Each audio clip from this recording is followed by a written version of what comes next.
What do you think was the significance, just your wrestling ability to manage to keep him on the ground for such long periods of time? Thanks for the question, Kevin. Well, yeah, that's what turned out to be. That wasn't how I saw the fight going. In fact, it was quite the opposite. I worked out with him 5 years ago. He came up and stayed in Portland for a week. We worked out every day, and I didn't take him down once.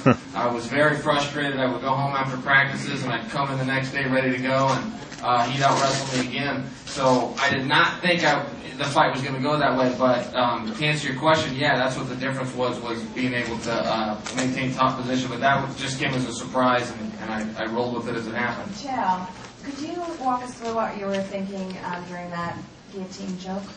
That guillotine choke was miserable. It was a miserable experience, as was that entire fight. I'm so happy it's over.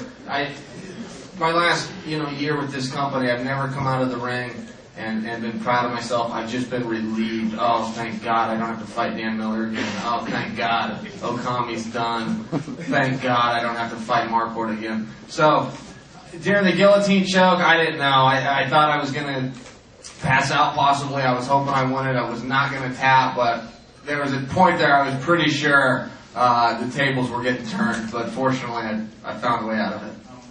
It looked like a pretty hard shot. What kept you going after that?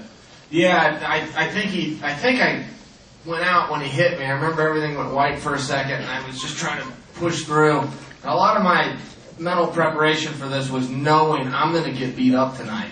I just got to make sure I beat him up worse. So there was a lot of things that went really bad in that fight in terms of me sustaining damage, but I really went in there with a mental mindset. Take what he gives you, just make sure you give back.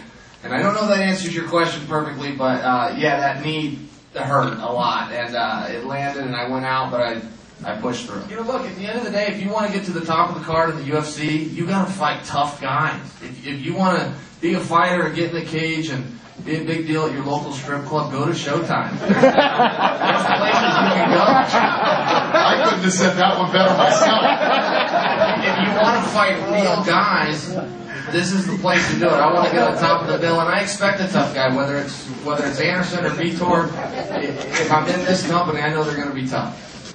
Chael, on Wednesday at the open workouts, we saw you working with Randy and Neil Mellinson on some ground techniques and guard techniques. Did any of that come into play in the fight with Nate? Yeah, well, and I played it through mental. I'll tell you, when Neil speaks, I don't. When his mouth's moving, mine closes, and I don't speak again until he's done talking because I don't want to miss anything he says. I've never been around. I hate complimenting guys in this business. I really do. But I've never been around anybody that can explain that aspect of this sport so well, and I've got really good coaches I'm around. So yeah, it sure did. He breaks it down simple and without getting into the names of moves and techniques. Yeah, it helped. Chael, did you get wind of the fact that the Coleman camp was a little angry with you?